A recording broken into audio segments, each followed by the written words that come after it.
Sa ating dalawang episode ngayong araw ay ano ang mga sinapit ng kaawa-awang mga patay at ang mga sinasabing pinagbubungkal ang kanilang mga libingan ng walang pahintulot. At bakit nga pa napakaraming guro ang inilibing sa sementeryong ito? At nakilala natin ang nagmamay-ari ng lumang bahay at kung papaano niya iniutos na dito ilibing ang kanyang sariling tatay at ang kanyang asawa sa mismong bakuran lamang na matatagpuan sa Davao de Oro. So yun guys, nadadaanan natin itong mga pinag-anuhan ng kabaong. Ang dami. Wala silang proper disposal. Hindi po masyadong maayos yung ano. Dami.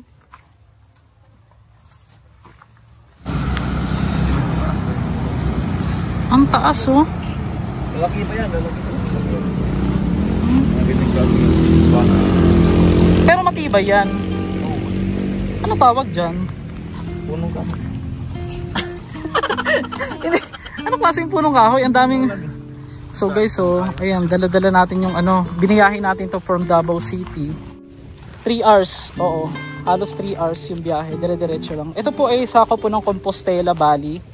Combal Province, sabi nila, iisa lang yan. Pero hindi ko pa alam. Nagkasundo na ba? Davao de Oro. Ano ba? Iisa lang ba yung Compostela, Davao de Oro? Dati Compostela Valley siya. Ngayon, Davao de Oro na. Eh ano yung Combal? Combal yun nga. Combal siya. Okay. Yan yung dati. Ngayon, Davao de Oro na. Delikano. Hello guys! Welcome back to my channel. So, for today's video, papakita ko sa...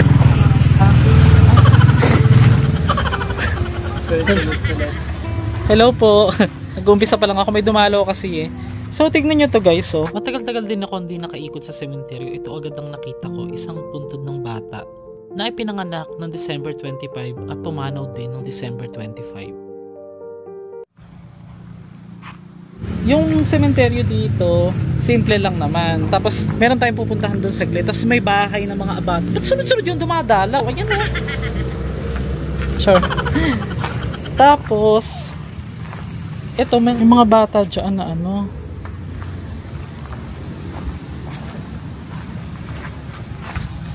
So kung alam niyo yung Barangay Gabi, tanungin natin itong mag-asawa kung sino yung dinalaw nila. Naabutan lang natin para maiba naman. Kasi hindi ko pa nagagawa yung ano eh, yung mga ganitong part.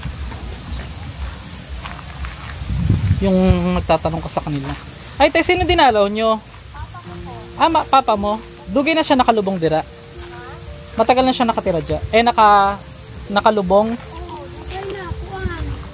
Bakit 5 years na, bago lang nilipat. 5 years bago nilipat. Tasan yung mga lumang puntod dito? Dito po lahat.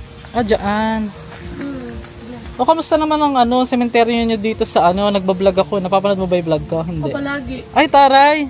O, shout out! Shout out si ate, anong LB, pangalan mo? Alpha Huwag naman ate, magtatanda tayo niyan eh. Ano lang si ma'am LB? Lagi ka nanonood sa TikTok?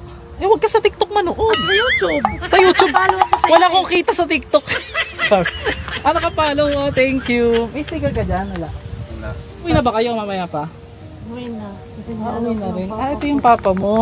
Diyan siya Okay. galing sa butas. O at least pag napanood po ito sa vlog, pag makikita mo siya, okay lang. Kila. Ilan taon na si papa mo? Nung 52. Ngayon 57 na siya. Ay, 67. Kita mo guys, subscriber natin yung ano na i-feature natin sa vlog ngayon. Oh. Ang laki-laki ng Davao de Oro. Hello sir. Dito lang po kayo nakatira? Yung sa Nabungkuran. May bahay din kami dito. So, ang gantong kalalaking mga nitso, pag galing po siya sa ano dito sa luma, tama?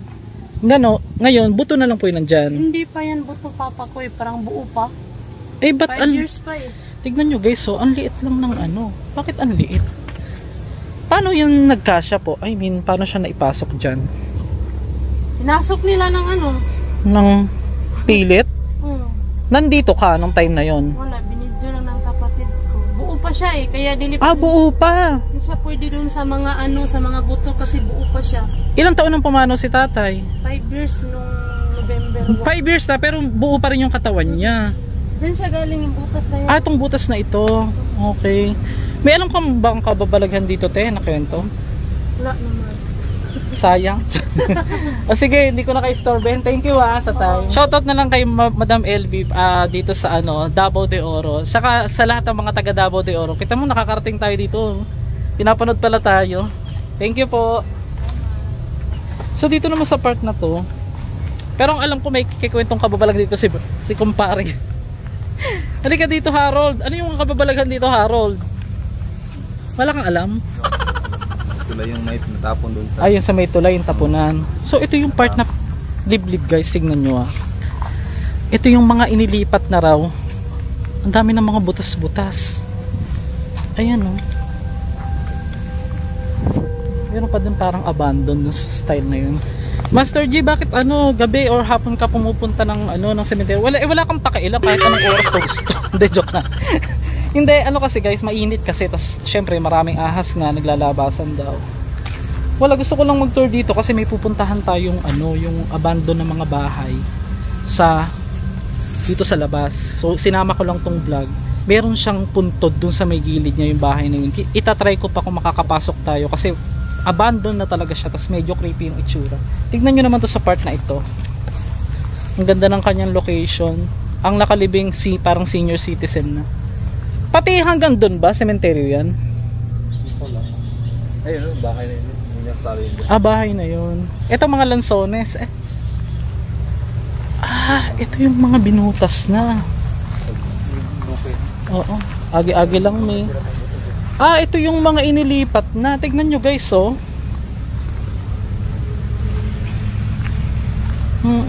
Hello pala. Hello bashers. Nakita nyo to. Pili na po kayo. Char, joke lang. Hindi, mahal natin yung mga bashers na yan. Kasi alam mo naman, sabi nila, magpasalamat daw tayo sa bashers. Sige lang, wag na natin pasinin yan. Okay lang yan. Kasi pag paulit-ulit, nakakasawa na Ay, tignan nyo Tapos guys, ito merong yung sapatos ng bata. Feeling ko ito yung sapatos niya nang pumanaw siya. Ng pag-aari niya yan. Dito naman sa part na ito,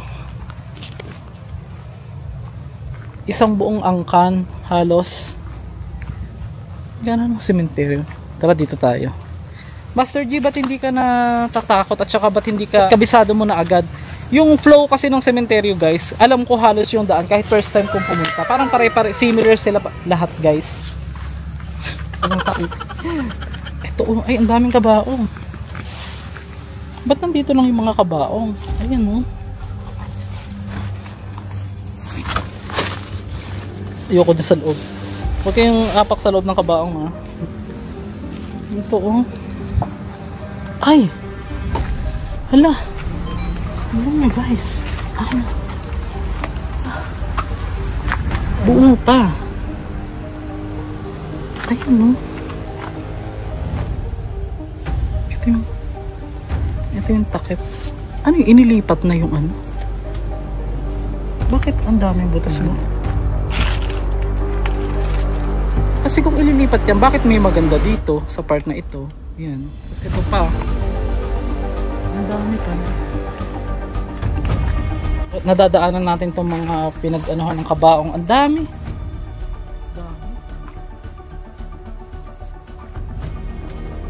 Nanonood pala si ate sa TikTok. Guys, wag po kayo sa TikTok manood sa YouTube na para po may tayo. Sayang Char. Walang daan dyan. Tabi-tabi. Na-miss ko to guys. Naalala nyo yan? Gooseberry ang tawag nila dyan. Ano yan? Nakakain yan. Tapos sobrang healthy daw nito. Ang kakainin mo dito yung mga nalaglag na. Kaya lang pag galing sa puntod, mahirap naman kainin yan. Baka mamaya. Na-miss ko yung ganito guys. Yung ginagawa ko dating ganito. Yung mga ikot-ikot. Diyan inilalagay yung mga ibang hindi na na-claim. Tara dito. Ito naman guys, parang bata pa yung inilibing.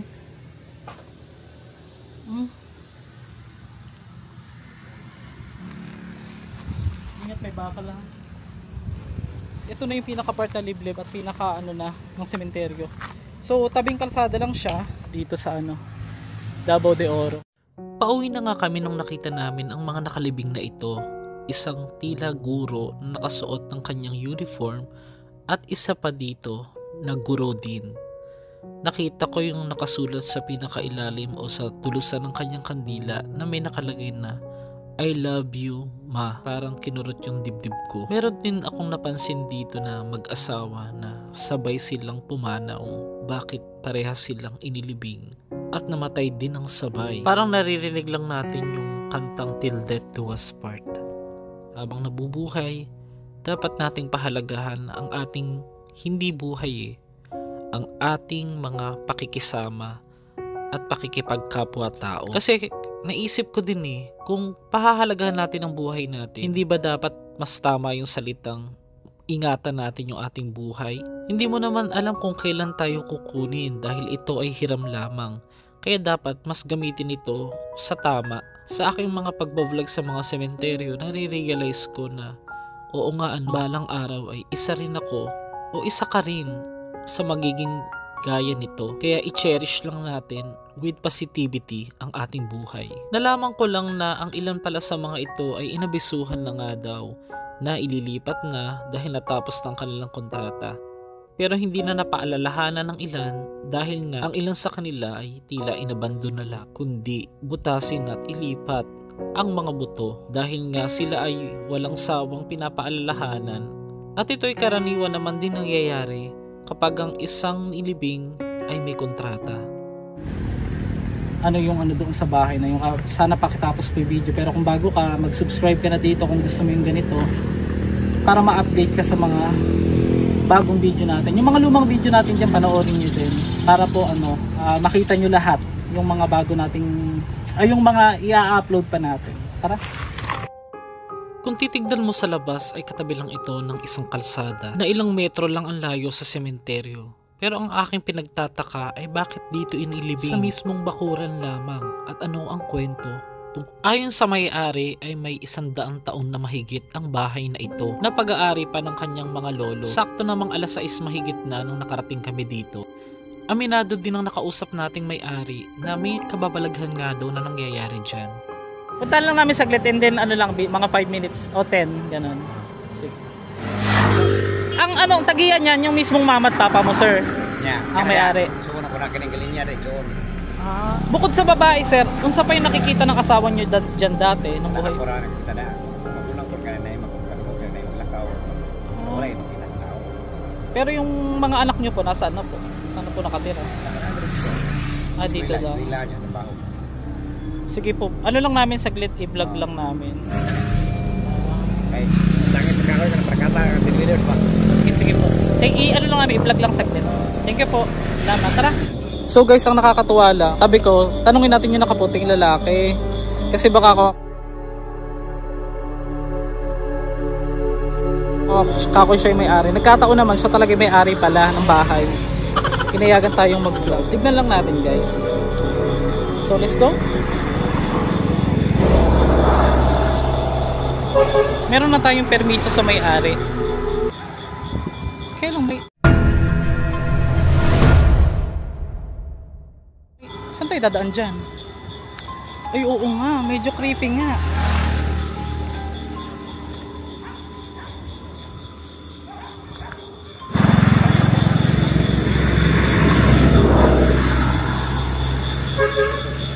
Ano yun guys, oh. Tapos meron siyang puntod dito. Agaw dilim pa lang eh. Napatingala nga ako agad dahil parang pakiramdam ko ay may nakasilip o may nakatingin sa amin. Ito na yung bahay. Tao po. Tao po?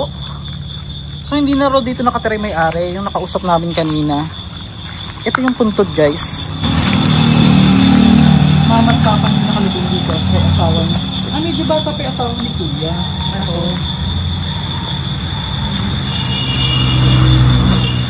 So ito lang yung sementeryo, ito lang yung bahay mga master.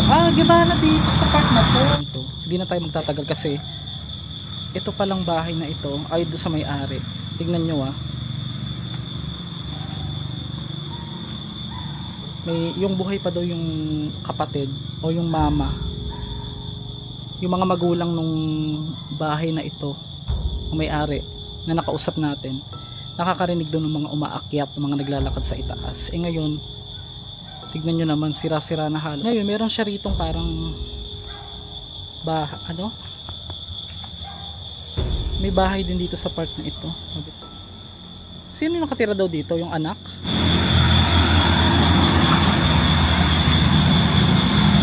Ay, oo nga. Ay, hindi na. Hindi na talaga siya kayang anuhin.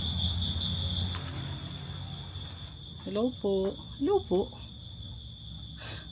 First time ko nakapunta sa may bahay na luma na, tapos may sementeryo lang talaga na ano.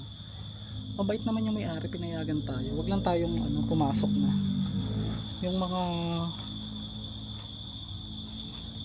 So yung nakalibing dito sa bahay na ito,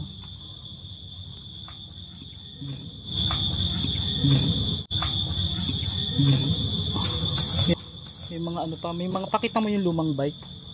May mga lumang bike dyan.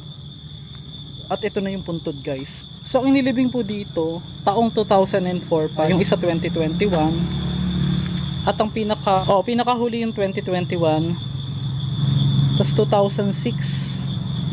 Naunang ilibing yung kanyang asawa kaysa sa kanyang tatay. Tas tignan yung paligid, oh. Kahit nung pauwi na kami, pakiramdam ko pa rin, nandun pa rin yung parang nakatingin sa amin mula sa itaas. Kaya napapansin nyo na tinututo ko yung camera dyan sa bintana para talagang may nakatingin. Dahil kalahati lang naman ng bahay ang nahalos nasira, buo pa rin ang parting ito na may mga hollow blocks at tila na renovate na. Ito yung pinakaharapan ng bahay sa kalsada. Halatang halata naman sa pagkakadisenyo na ito ay napakaluma na. Nalaman ko nga kay tatay na karamihan daw ng mga nakatira dito ay sa bakuran na lang daw inililibing ang kanilang mga yumaong kamag-anak. Dahil hindi naman daw kailangan ng mga kung ano-anong mga permiso. Basta sarili mong lupa ay pinapayagan dito sa Davao de Oro. May mga iba din tayo napuntahan sa Samar na pwede ding ilibing sa sariling lupa ang kanilang mga puntod. Basta maayos ang pagkakalibing ay wala naman daw problema. Kasi kung iisipin naman natin na dati pa nung unang panahon ng mga ninuno natin ay talagang sa mga bakuran lang inililibing. Most part ng Pilipinas ay sa bandang norte. Pero hindi ko lang din inakala na kahit pala dito sa Mindanao ay nangyayari yung mga ganitong senaryo. Muli ay maraming salamat at sa susunod ay makita-kita tayong muli